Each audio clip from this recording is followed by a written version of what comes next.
En marzo del año 2018, el estadounidense Mike Hughes, de 62 años, apodado El Loco, despegó un cohete casero sobre el desierto de Mojave, en California. En aproximadamente un minuto, Hughes alcanzó la altitud de 572 metros.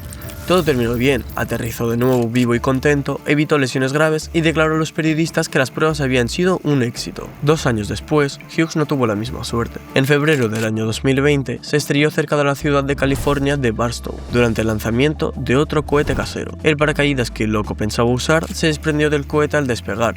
Incapaz de abandonar la nave, el piloto cayó junto a ella y murió en el acto. Las necrológicas sobre la muerte de Hughes se escribieron sin tono de lamento. Murió persiguiendo un sueño, haciendo lo que más amaba. Su vida parecía un guión listo para un biopic de Hollywood. De conductor de limusinas, pasó a ser un acróbata extremo e inventor.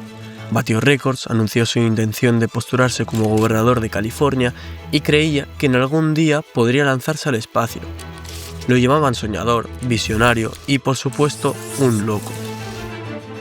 En ese último epíteto no se debía solo a que Hughes se expusiera constantemente a un peligro mortal, sino también a la razón por la que lo hacía. En 2017 afirmó que según él la Tierra tenía forma de un plato. ¿Creo en eso? Sí, decía Hughes. ¿Lo sé con certeza? No, precisamente por eso quiero llegar al espacio. Poco después, el portal de partidarios de la teoría de la Tierra plana, The Daily Plane, lanzó una campaña de recaudación de fondos para Hughes. Sus seguidores le transfirieron al loco $7.500 para construir un cohete, suficiente para un exitoso vuelo de prueba sobre el desierto de Mojave.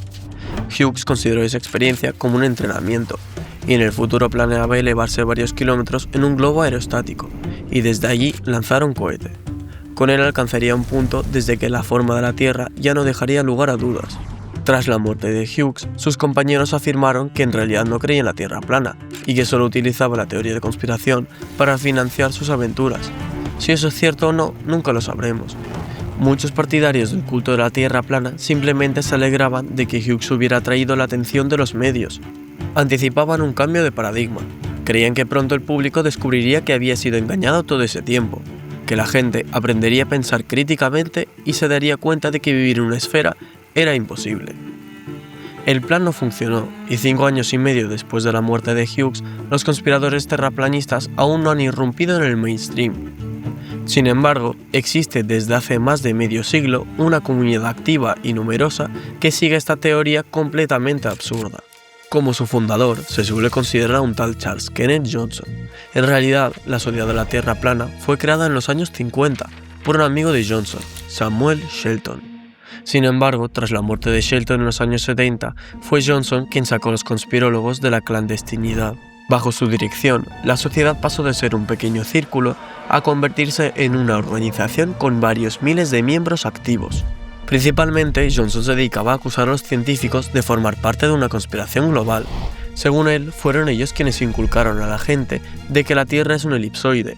¿Por qué lo hicieron? Según Johnson, para convertir la ciencia en una nueva religión, en la que hay que confiar sin cuestionarla. En los boletines informativos de Johnson siempre había respuesta para cualquier argumento crítico.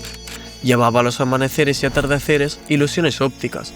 Consideraba el alunizaje estadounidense un montaje, supuestamente realizado en un hangar de Arizona, según el guión famoso del escritor de la ciencia ficción Arthur Clarke. Cuando le preguntaron por los eclipses solares, Johnson respondía que el reino celestial es una morada de misterios y que no todos ellos pueden ser comprendidos por los simples mortales. Para el líder de los conspirólogos, la principal fuente de mentiras era la Agencia Espacial Estadounidense, NASA. Johnson permaneció al frente de la Sociedad de la Tierra plana hasta su muerte en 2001. Sin embargo, para entonces el entusiasmo en torno a su movimiento ya comenzaba a apagarse. El número de miembros se redujo de 3.500 a 100. El culto de la Tierra plana volvió a convertirse en un círculo marginal, sin aspiraciones serias de alcanzar el gran público. Así habría muerto el movimiento. Pero en el año 2004 fue rescatado del olvido por un homónimo de su primer presidente, un hombre llamado Daniel Shenton. Desde entonces, la Sociedad de la Tierra plana ha ido ganando popularidad. Por ejemplo, en 2019, un estadounidense llamado Dave contó a la BBC que a la reciente conferencia de terraplanistas en Denver asistieron 800 simpatizantes, comparándose a la reunión en Sheffield en 2016, donde solo hubieron 3 asistentes. Los terraplanistas tienen sus propios líderes y héroes, y dentro del movimiento se libra una constante lucha por la autoridad. Varias veces, facciones rebeldes se han separado de la Sociedad de la Tierra Plana. Por ejemplo, en 2016 fundió la Sociedad Alternativa de la Investigación de la Tierra Plana. A sus antiguos compañeros, los terraplanistas alternativos, los llamaron marionetas del estamento científico, provocadores y sabotadores sobornados por los científicos para impedir que los verdaderos buscadores de la verdad triunfaran. ¿Cómo se le ocurre a la gente semejante disparate?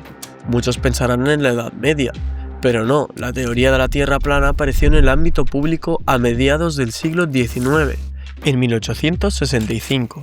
Ese año se publicó en Inglaterra un libro del inventor inglés, carismático, orador y fundamentalista religioso Samuel Rowbotham. Su obra se titulaba así: Astronomía cetética, la Tierra no es un globo. La palabra cetético provenía del griego ceteo, que significaba buscar o investigar. En la Europa de aquella época se empleaba para indicar que un investigador adoptaba una postura escéptica frente a las normas habituales y trataba de reinterpretarlas.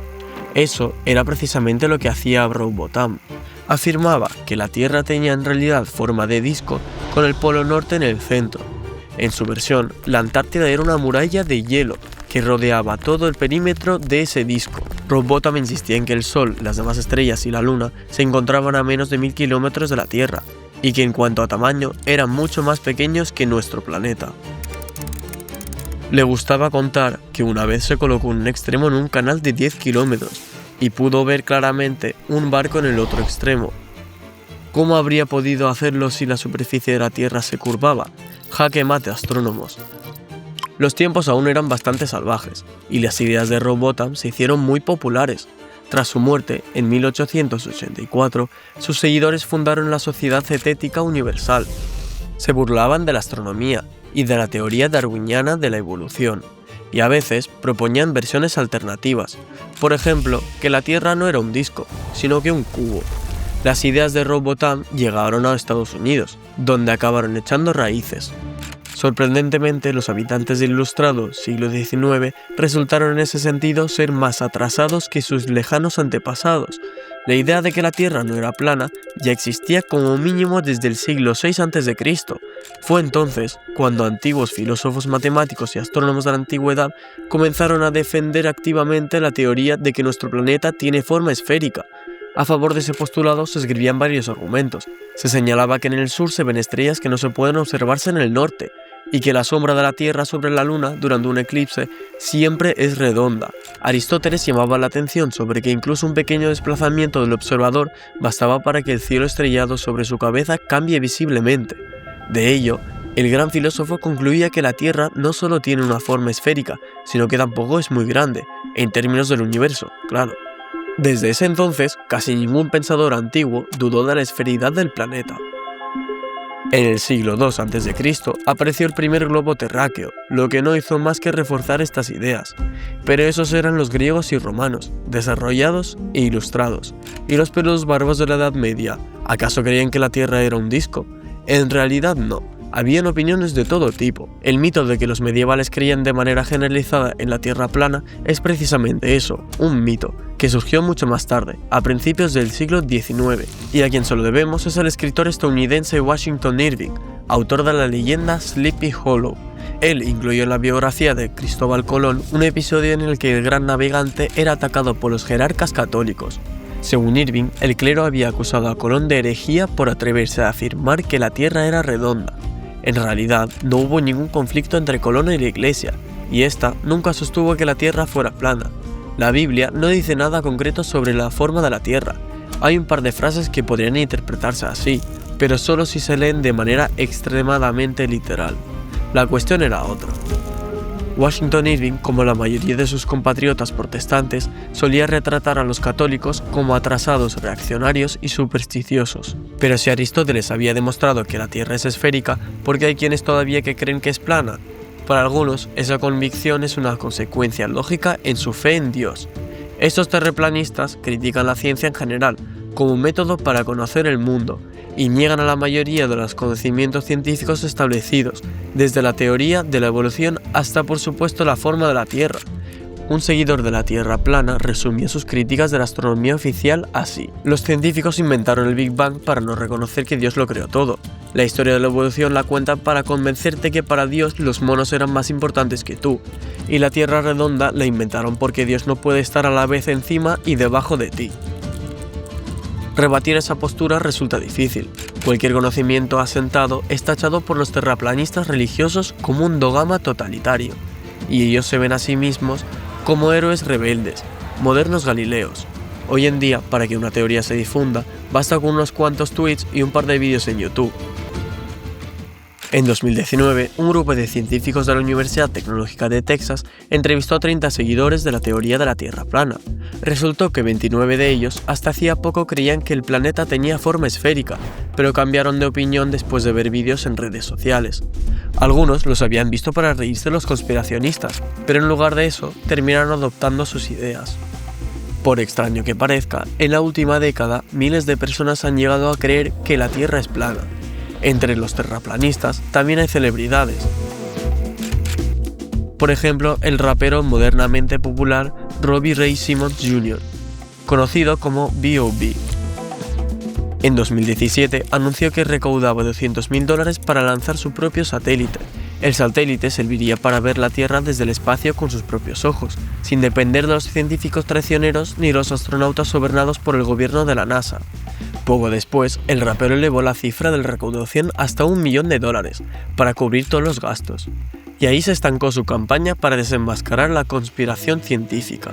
La mayoría de los expertos coincide que a día de hoy la idea de la Tierra plana no es la teoría de la conspiración más peligrosa. Es rara, absurda, pero los terraplanistas todavía no representan una amenaza real para la sociedad. Son más bien un síntoma inquietante.